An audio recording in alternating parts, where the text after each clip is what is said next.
நடக்கிறதும் இல்லை. நிறைய பேருக்கு பைபிள் வாசனம் கூட தெரியுது இல்லை, எப்படி ஜெபம் பண்ணணும் தெரியுது இல்லை.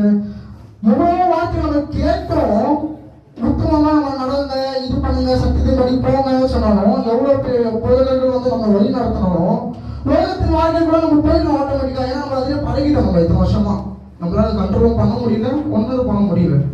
ஆனா நேரத்தில் உத்தமமா எப்படி நடந்ததுன்னா, பைபிள் வெளியோராக உத்தமமா நடந்திருக்கிறார். மட்டும்தான் ஆண்டவருடைய வார்த்தைக்கு பயந்து கீழ்ப்படிந்து நடந்தார். அதனால என்ன நடந்துச்சு அவருக்கு? நமக்கு தெரியும் எல்லாருக்கும் என்ன நடந்துச்சு, அவர் வாழ்க்கையில் என்ன நடந்துச்சு? அவர் மட்டும் காக்கப்பட்ட. இப்ப நீங்க ஆண்டவருடைய வார்த்தையை கேட்டு உத்தமமாய் நடந்தா, எவ்வளவு பெரிய அறிவு வந்தாலும் சரி, எவ்வளவு பெரிய பாடுங்க வாழ்க்கையில வந்தாலும் சரி, ஆண்டவர் உங்க குடும்பத்தை பாதுகாத்து நடத்துவார்.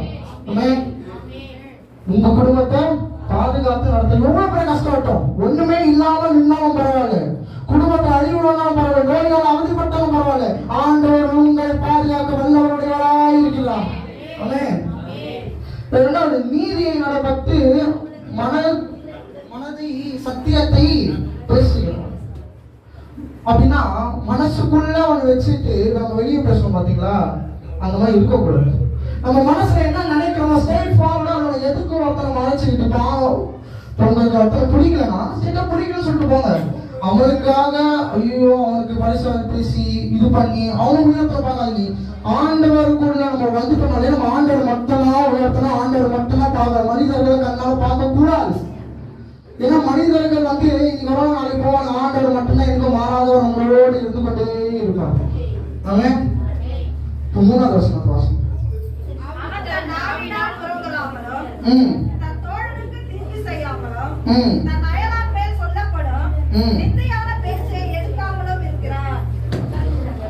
அவங்களுடைய பிரதர்ஸா இருக்கட்டும், இல்லை அவங்களுடைய அவங்களுக்கு மேல வேலை செய்யறவங்களா இருக்கட்டும், இவங்களுக்கு விரோதமாகவும் நடக்காம அவங்க அவங்க பேர் கெடாதபடி நம்ம நடந்து சொல்லுவாங்க இல்லையா?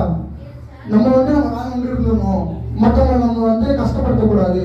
அந்த மாதிரி நம்ம எதை பண்ணாலும் நம்ம அஃபெக்ட் பண்ணாலும் பரவாயில்ல, நான் அது என்ன கஷ்டப்படுதுயா பரவாயில்ல, கஷ்டப்படுத்த மாட்டோம். நம்மளால வேற ஒருத்தர் வந்து கஷ்டப்படக்கூடாது.